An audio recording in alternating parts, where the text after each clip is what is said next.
Assalamualaikum warahmatullahi wabarakatuh. Nama saya Putri Yudesari. Saya mahasiswa dari Universitas Muslim Nusantara Al-Wasliyah Medan, Prodi Pendidikan Bahasa dan Sastra Indonesia semester 5A. Video ini saya buat untuk memenuhi tugas mata kuliah membaca lanjut. Di sini saya akan menjelaskan sedikit tentang membaca ekstensif. Apa sih membaca ekstensif itu? Membaca ekstensif adalah membaca secara luas. Luas di sini berarti bahan bacaan beraneka dan banyak ragamnya. Waktu yang digunakan juga cepat dan singkat. Tujuan membaca ekstensif hanya sekedar memahami isi yang penting dari bahan bacaan dengan waktu yang tepat dan singkat. Teknik-teknik membaca ekstensif. Yang pertama ada membaca survei, yang kedua membaca sekilas, dan yang ketiga membaca dangkal. Baiklah, langsung saja kita jabarkan satu persatu. Yang pertama ada membaca survei.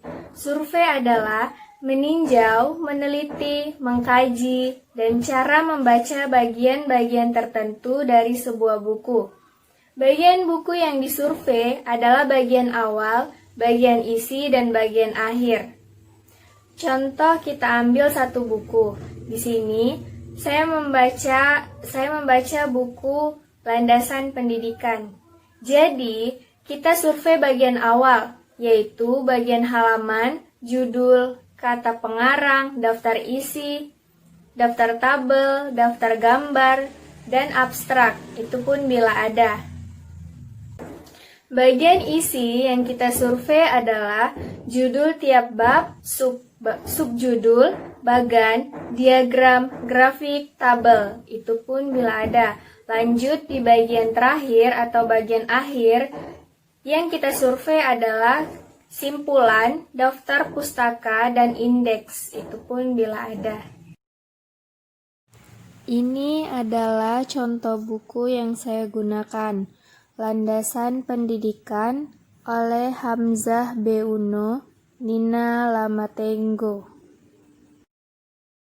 Keterangan terbitnya ada oleh editor dan diterbitkan oleh dan lain sebagainya.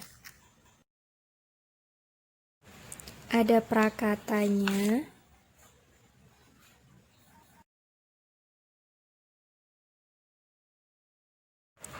Daftar isi dan sub-sub judul.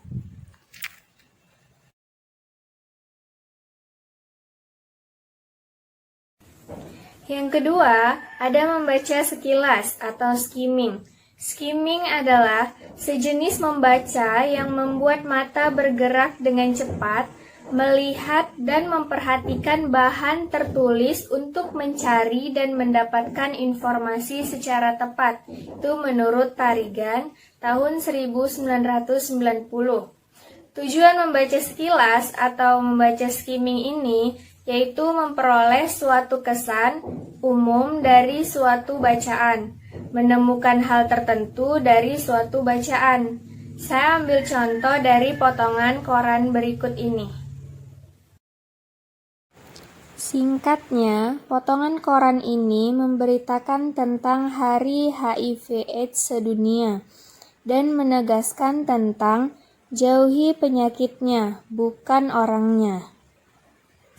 Dan yang ketiga, ada membaca dangkal. Membaca dangkal pada dasarnya merupakan kegiatan membaca untuk memperoleh pemahaman yang dangkal atau tidak terlalu mendalam dari bahan bacaan yang dibaca.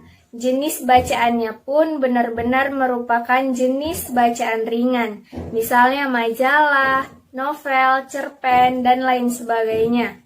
Membaca dangkal ini dilakukan secara santai.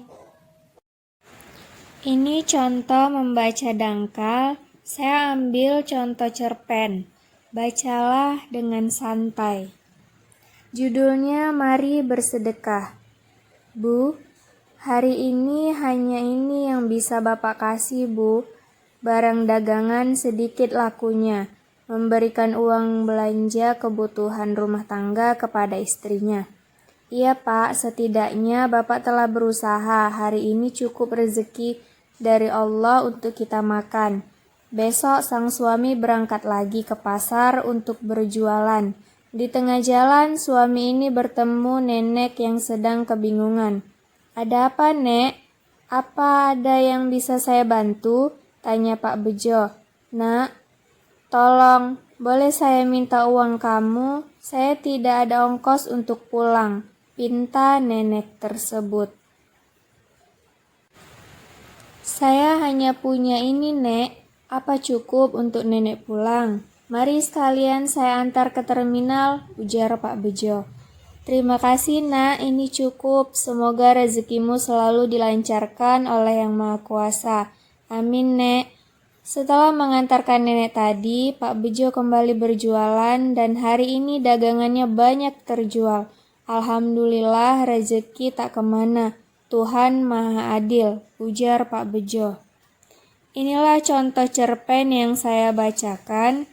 Dibaca dengan santai dan tak ada yang harus dipikirkan seperti membaca karya tulis ilmiah. Demikian penjelasan yang saya jelaskan tadi, lebih dan kurangnya saya mohon maaf. Assalamualaikum warahmatullahi wabarakatuh.